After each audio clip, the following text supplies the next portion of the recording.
Some people require much time to form mental habits of health, prosperity, and the acquirement of wisdom. Actually, the time needed for this purpose can be shortened. Slow or rapid habit formation depends on the general state of health, on the condition of the nervous system, including the brain cells, and on the type of habit-forming methods used. Most people are half-hearted in their thoughts and actions, hence they do not succeed. Now, I'm going to stop here. He said most people are half-hearted in their thoughts and actions, hence they do not succeed.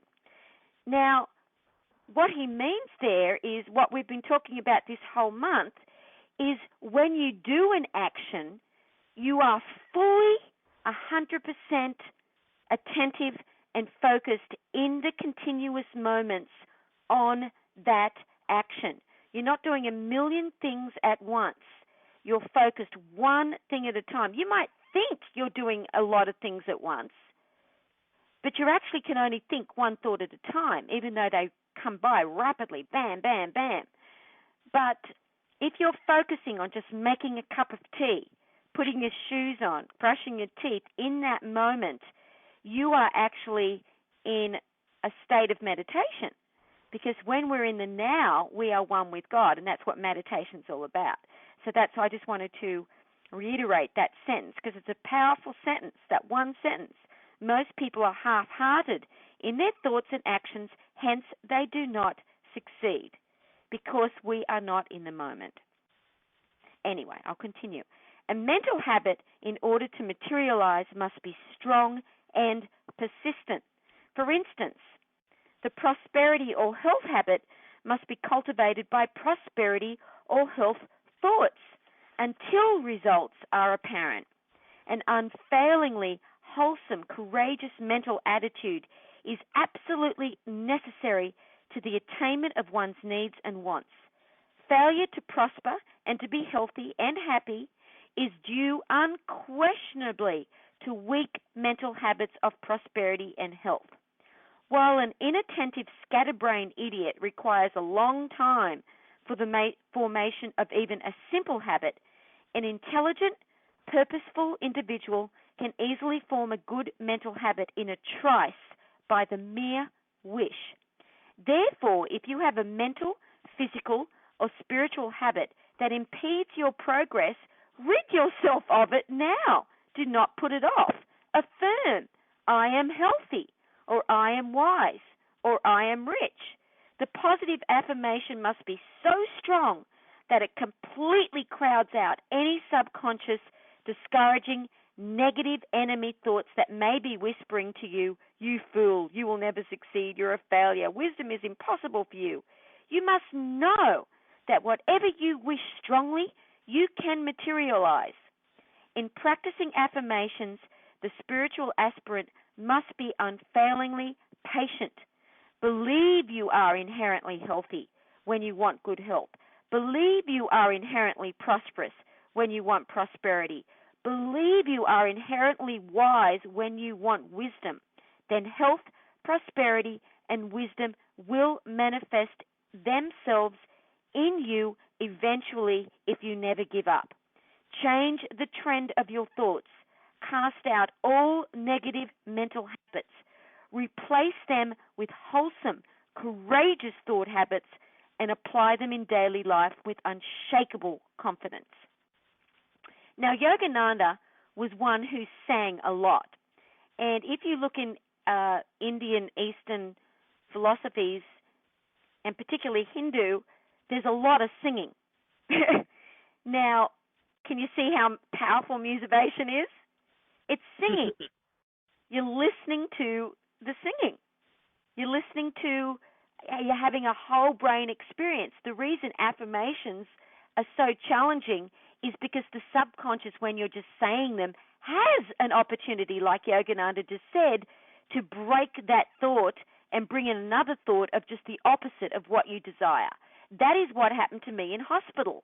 When I was lying broken in hospital, being told by the doctors that if I lived, that I would have all of these limitations, just unbelievably horrible things that they were telling me I would never be able to do again. They didn't say maybe you wouldn't be able to do them. you won't be able to do these things again, Michelle, because they felt that being real with me would allow me to at least get used to the idea that there's certain things I wouldn't be able to do with my life. So I was doing the affirmations like Yogananda suggested, but those negative thoughts came up all of the time. You can't say you're healed. Listen to what the doctors say. You can't say you love yourself. You hate yourself. You're suicidal. So when the affirmation, I am healed, I know I am, I love myself, I am my friend. When you're singing that, you don't have a moment, for the subconscious mind cannot break through a song. It cannot, because the left brain is working and the right brain is working. It cannot break through to the song. That is how I became healed. The affirmations with music work so powerfully. And I don't talk a lot about the musibation music, and I was thinking about it last night because I'm contemplating the call and meditating about what we're going to speak about for our call and to be there in the moment for all the Mystical Success Club together. And I realized we have to speak more about how powerful these songs are. They work. You guys have been gifted so many of the songs and different things each month. And, you know, we mention other people's songs sometimes. Like I suggested that you guys download Cat Stevens' Morning Has Broken. When you begin your day, before you meditate, listening to that song 2 or 3 times, Morning Has Broken by Cat Stevens, all the love in his heart for God is there. Praising God. It's praising God for everything. Getting you to contemplate the blades of grass, the beautiful sun that's shining. It puts you in a beautiful state, ready then for your meditation. I live this day with love in my heart, that affirmations, musibation song. That also helps bring us into that state of being in the now and being grateful. So it's really, really, really powerful. Now I'm just going to read just a little bit more from Yogananda before we get into our beautiful visualization. Human lives are governed not by weak resolutions, but by habits. When people are used to good health, prosperity, and a high standard of living, all these seem to come easily. Similarly, poverty and failure come to those who are used to them. Good or bad habits are performed easily and naturally, bringing about good or bad results. Success and failure are habits. Therefore, if you are used to poverty or sickness, you must learn to get used to prosperity and health instead. If failure, sickness, and ignorance are your constant companions, nothing but lack of will prevents you from enlisting the aid of success, health, and wisdom to drive them away definitely and permanently. Perform little duties in the now very well.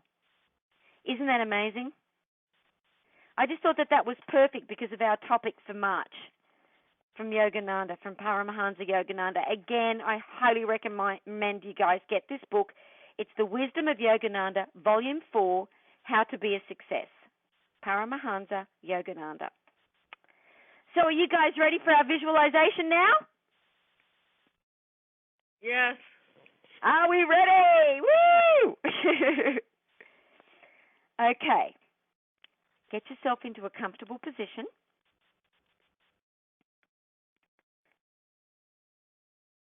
And each time you hear these little cymbal bells, I want you to take a deep breath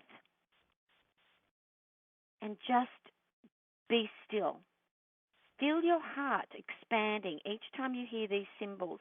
Take a deep breath and be still. So here we go.